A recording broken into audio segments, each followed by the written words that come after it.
Hello students. This paper that you see in front of you is the review that the class did today in class. Today is Tuesday, October 5th. So if you are not there yet, or if you're slowly working through the videos to take the notes over the different linear equations, that is totally fine. Just know that you will eventually come to this paper, and this is the review that puts everything we've learned together on one page before you get to your problem set. So I want to go through and talk you through this. Question number 1, we are asking you to write down the 3 equation types of linear functions. So we have slope-intercept form, point-slope form, and then we have standard form. So if you remember from class, we had slope-intercept, which was y equals mx plus b. Remember that m is your slope and b is your y-intercept for that equation. The second form that we looked at was the point-slope form, which is y minus y1 equals mx minus x1. So you'll use this form when you get 2 sets of coordinate points. Recall that m is still your slope.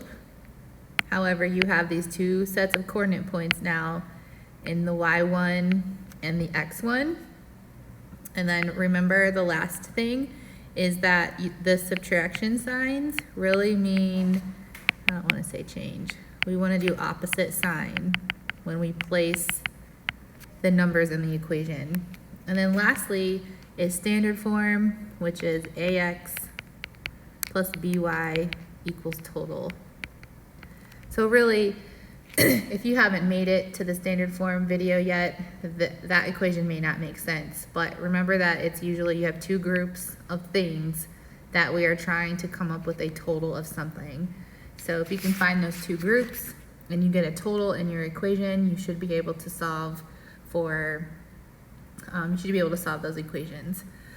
All right, so when we look at the next section here, students were a tad bit confused in class.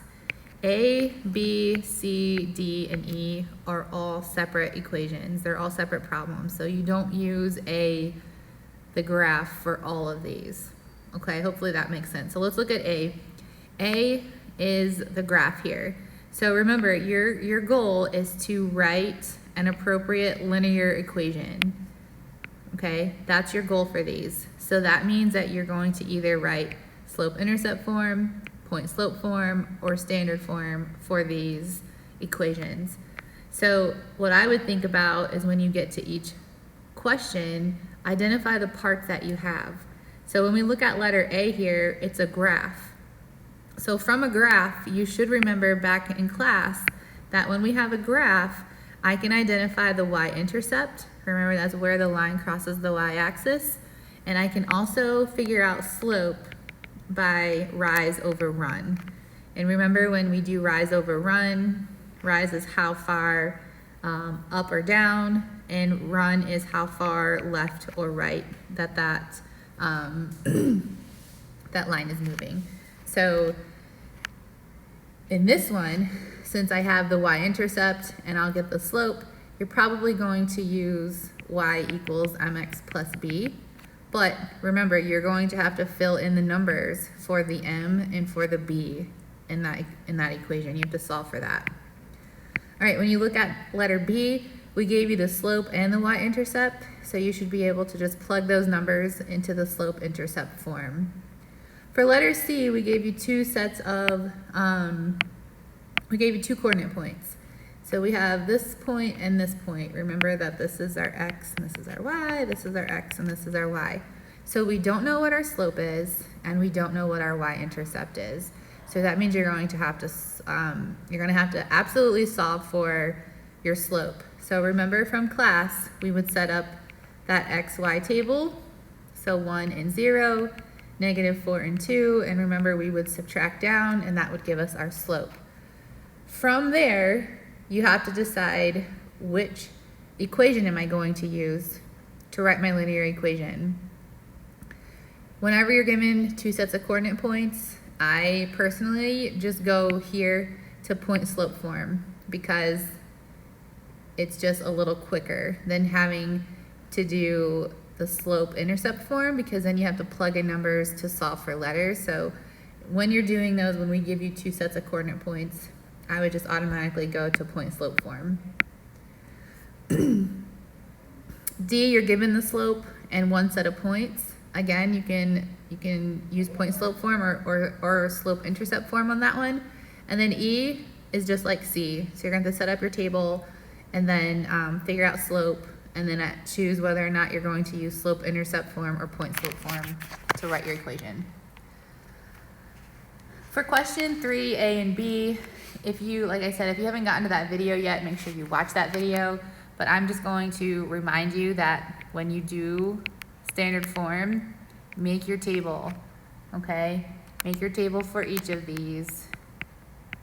Put zeros in for X and Y and solve for Y. So just to refresh your memory, if my X value here is 0, I'm going to plug that into the equation.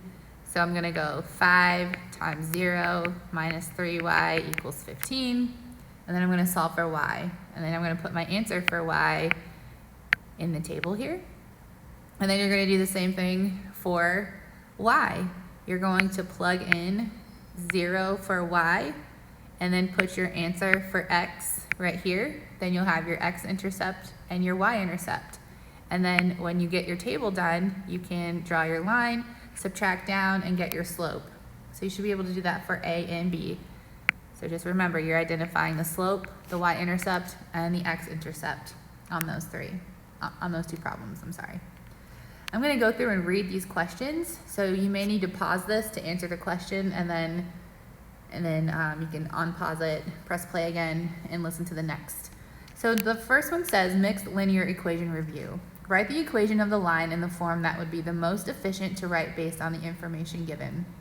At age 12, Patrick weighed 43 kilograms, and at age 14, he weighed 50 kilograms. Patrick's age and weight are related. Right? For letter A, you're writing a linear equation relating Patrick's weight to his age. So you have to think about, what are these? What's 43, 14, 15, 50, and 12? So what's 12 and 43 and 14 and 50? Is that your slope? Is that your y-intercept? Are those coordinate points? And think about the steps that you have to take to solve, to write your linear equation. B says use your equation to find out Patrick's age when he weighed 38 kilograms. Number 5, the store at which Andy usually shops is having a sale. Roast beef costs $4 a pound and shrimp costs $10 a pound. Write an equation to describe different possible combinations of roast beef and shrimp that he can buy for $96. So we have our two groups. We have roast beef and shrimp, and we have a total. So which one of these equations up here, A, B, or C, did we use where you have a total involved? So you're going to want to choose that form of a linear equation to write your equation. And then for B, what is the greatest amount of shrimp he can buy? Number 6, Joshua started walking from his home at noon, and 2 hours later he reached the park, which is 3 miles away. His distance from home and the time he walks are related. Letter A says write an equation that relates time and distance from home, assuming John's speed is constant. Letter B says if Joshua continues to walk at the same pace, how far from home will he be at 5 p.m.? Number 7, the size of a shoe a person needs has a linear relationship to the length of his or her foot. An adult shoe that is size 5, that should probably be shoe, that is a size 5 fits a 9-inch long foot. An 11-inch foot requires a size 11 shoe. Letter A says write the equation that describes shoe size as a function of foot length. So don't be confused because of the word function in there. Just write your equation that you would write based on the information that you have. So would it be slope intercept? Would it be point slope? Or would it be standard form? B says Bob Lanier of the Detroit Pistons wore a size 22 shoe. How long is his foot? So you're going to use that equation that you wrote to figure out how long his foot was. Number 8 says it will take 20 points to make the playoffs. The hockey team coach told the players, we get 2 points for a win and 1 point for a tie. Write an equation to describe the values that will let the team make the playoffs. And B says if the team wins 7 games, how many tie games will need to occur? Number 9, the first month a company was open, it had 2 employees. At the end of 6 months, the company had 10 employees.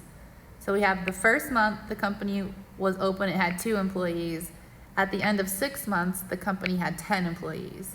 If the number of employees increased at a steady rate, write an equation that illustrates this situation. And 10, Megan and Mike turn on the oven to bake cookies for their party.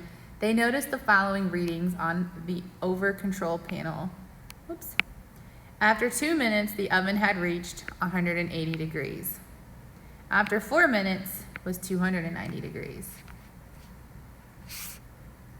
I need to look back at that question and see if there's more to this. Let's go back here. Let's see if it didn't all the way. Nope, that was it.